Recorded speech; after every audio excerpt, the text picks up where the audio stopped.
Hola a todos y bienvenidos a Medicina Ilustrada. Hoy hablaremos de las litiasis o cálculos biliares, más comúnmente conocidas como piedras biliares.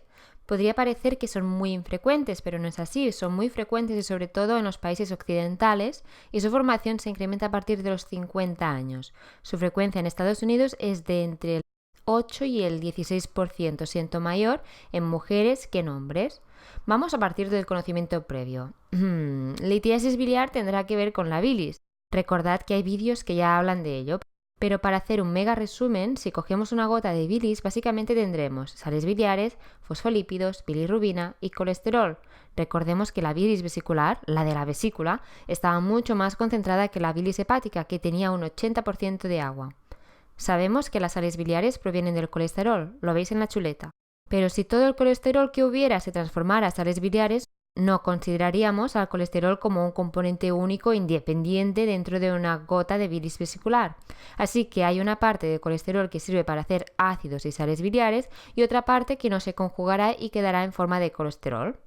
No nos agobiemos, pero si os acordáis del vídeo de las funciones de la bilis, cuando llegaba un alimento con alto contenido de grasa, se liberaba la bilis en el duodeno, y gracias a las sales biliares, que son anfipáticas, se permitía la formación de micelas que permitían hacer las gotículas de grasa más pequeñas y accesibles para la secreción y acción de las enzimas pancreáticas.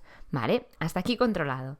Teniendo en cuenta lo que acabamos de explicar, ¿qué creéis que pasará si en un mismo sitio mezclamos las sales biliares con el colesterol? Es así, se formarán micelas. Entonces, si hemos dicho que en la bilis vesicular había sales biliares y colesterol, ¿qué pasará? Que se formarán micelas en la bilis vesicular. Es lógico, ¿verdad? Y eso es lo que tendría que pasar en la normalidad. Y me diréis, vale, Alba, genial, lo que nos acabas de contar tiene sentido, pero ¿qué tiene que ver esto con las litiasis? Pues las litiasis se forman básicamente porque hay una composición anormal de la bilis por un desequilibrio entre la concentración de colesterol y de los fosfolípidos y sales biliares, haciendo que se formen vesículas inestables que hacen que precipiten y que se formen los cálculos de litiasis. Ahora que hemos hecho una pequeña introducción, ¿qué os parece si ya entramos en materia? Primero de todo, tenemos que diferenciar dos tipos principales de litiasis o cálculos biliares. Los primeros son las litiasis de colesterol, que sería el 80% de las litiasis totales. Están formadas por más de un 50% de monohidrato de colesterol y otros componentes como sales biliares, pigmentos biliares, proteínas y ácidos grasos.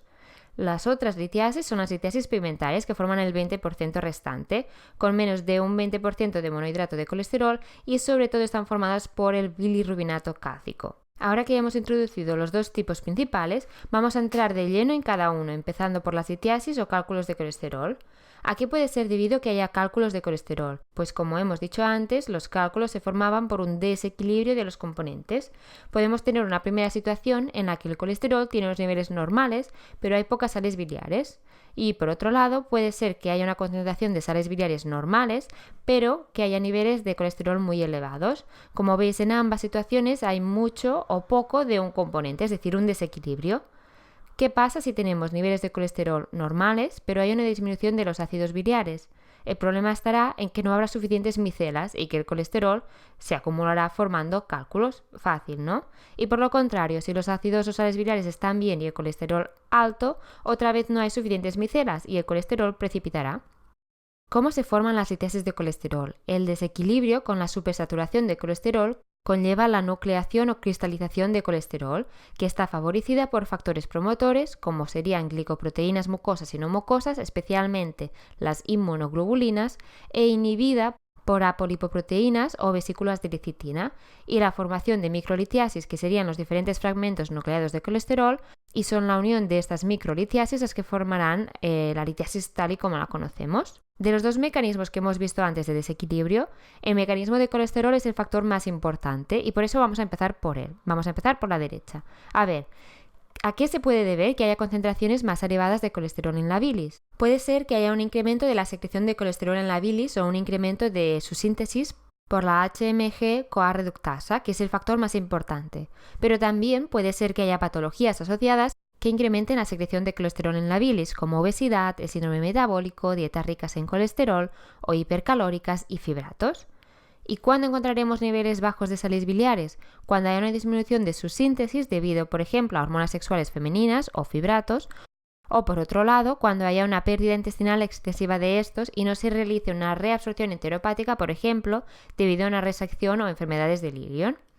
Aún así, debemos de considerar que básicamente, cuando encontramos niveles bajos de sales biliares, serán situaciones en las que también encontraremos un aumento de la secreción y o producción de colesterol, haciendo una combinación de ambos mecanismos. ¿Y qué situaciones son estas a las que llamaremos factores predisponentes a desarrollar litiasis de colesterol? El primer factor sería un incremento de estrógenos, ya sea por anticonceptivos orales, es decir, sintéticos, o por ejemplo en el embarazo. Los estrógenos lo que hacen es aumentar la secreción biliar de colesterol y disminuir la síntesis de los ácidos biliares. En el embarazo, sobre todo en el tercer trimestre, se entra en un estado colelitogénico por una mayor saturación de colesterol en la bilis y normalmente, si se producen litiasis en este periodo, se suelen normalizar después del parto. La multiparidad también es un factor predisponente. La pérdida de peso muy rápida en poco tiempo, como por ejemplo en cirugías bariátricas de la obesidad, también sería un factor de riesgo, la diabetes mellitus y la hiperinsulinemia, y una edad de más de 50 que ya hemos comentado. Esto lo que hace otra vez es aumentar la excreción de colesterol y bajar la de sales biliares. Además, se estaría estudiando que habría cierto componente genético predisponente. Por lo que hemos visto hasta ahora, aunque la saturación de colesterol sea un factor importante en la formación de litiasis de colesterol, no es un factor suficiente para ser la única causa. Es por esto que además de otros factores hemos de considerar que hay una parte importante de la funcionalidad motora vesicular. Si hay hipomotilidad vesicular, daremos más tiempo a la formación de cálculos, y se ha visto además que pacientes que presentan litiasis biliares tienen un aumento del volumen de la vesícula en ayunas, un vaciado deficiente y por lo tanto un aumento del volumen residual, de este modo dando más tiempo a que se vayan formando las litiasis. ¿En qué situaciones puede haber una hipomotilidad? Pues por ejemplo, en la nutrición parenteral prolongada, en el ayuno, embarazo, en uso de eucriótidos y somatostatina. Ya hemos visto todo lo que tiene que ver con las litiasis de colesterol y ahora nos quedaría el segundo grupo, que serían los cálculos pigmentarios. ¿Vamos allá? Hemos dicho antes que un 20% del total de todas las litiasis biliares eran litiasis pigmentarias, que estaban formadas por menos de un 20% de monohidrato de colesterol y sobre todo estaban formadas por el bilirrubinato cálcico. El bilirrubinato cálcico se da por un aumento de la concentración de la bilirrubina no conjugada en la bilis, ya sea por causas hemolíticas o por cirrosis, ya lo veremos más adelante, y lo que pasa es que esta se conjuga con el calcio, que ya está de manera normal presente en la bilis, y produce el bilirrubinato cálcico. Las litiasis pigmentarias se pueden subclasificar en litiasis de dos tipos según el pigmento, negro o pardo. Empezaremos por los cálculos de pigmento negro, que están compuestos por bilirrubinato cálcico puro o complejos similares a polímeros con calcio y glucoproteínas de mucina. Son típicos de pacientes en estados hemolíticos crónicos, cirrosis hepática, síndrome de Gilbert o fibrosis cística, bypass o resección o enfermedad de Lilion. Por otro lado tenemos los cálculos pardos o marrones. Estos están compuestos por sales de calcio con bilirrubina no conjugada otra vez y diversas cantidades de colesterol y proteínas.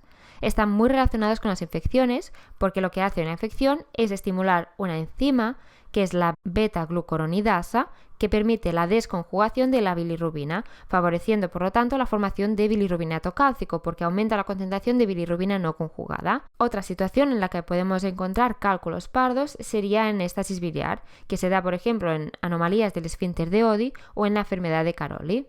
Finalmente, de litiasis tenemos las mixtas, es decir, aquellas que no son ni 100% litiasis de colesterol ni tampoco las podemos clasificar como pigmentarias. Y bueno, y aquí abajo os dejo un espacio para que podáis hacer vuestros apuntes adicionales si lo necesitáis. Y bueno, esto ha sido todo por hoy, espero que os haya gustado el vídeo y nos vemos en el siguiente. Muchas gracias.